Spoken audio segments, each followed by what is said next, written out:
fantasy bust of the year. And this one was a very interesting one for this season specifically.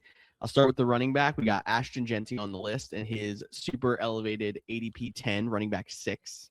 He finished 39th overall as RB 14. Brian Thomas is on here, ADP 16, wide receiver 44 finish.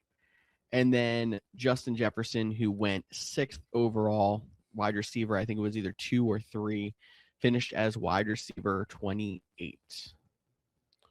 Yeah, and the key thing with this one is when we're saying bust, like we're taking like injuries out of it. If you missed a lot of time, like some people will obviously he's in the IHOP commercial about being in last place, but Malik Neighbors was a first round pick, 8th overall, tore his ACL in the first half of the season, missed. Obviously, that's going to hurt you for me.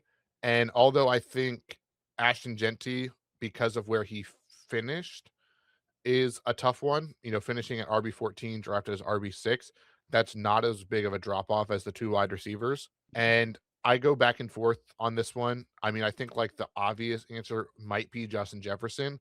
But if I think back to when we were talking about this pre-draft thing, like the reason he was going 6th, he was like the end of like the tier 1 players because we didn't know what was going to happen with Mike McCarthy, or not Mike McCarthy, JJ McCarthy. Brian Thomas Jr. was a guy that we were expecting a second year jump on. We really liked his value in the second round, and he ended up getting, I don't know if he actually finished outscored by Jacoby Myers or not, but Jacoby Myers definitely passed him in the second half of the season.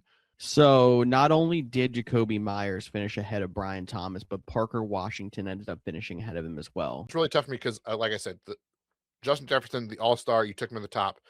Brian Thomas, you thought was the up-and-comer, had a really good rookie season, but then fell to number 3 on the depth chart, so to speak, of scoring receivers in that offense. Which, if you had to pick, would you go Justin Jefferson still? So I was trying to see how many single-digit fantasy point finishes each of them had, and it was actually 7 for Justin Jefferson to 8 for Brian Thomas. So honestly, I was leaning Justin Jefferson. I thought he was the slam dunk for this award, but you've done a good job of talking me into Brian Thomas and the bigger drop being that, even though he's missed time. I think I'm going to go with Brian Thomas solely because of expectations at the beginning of the season. I feel like we talked about how Justin Jefferson's the star caliber player, but he was a risk because we didn't know what the quarterback situation was.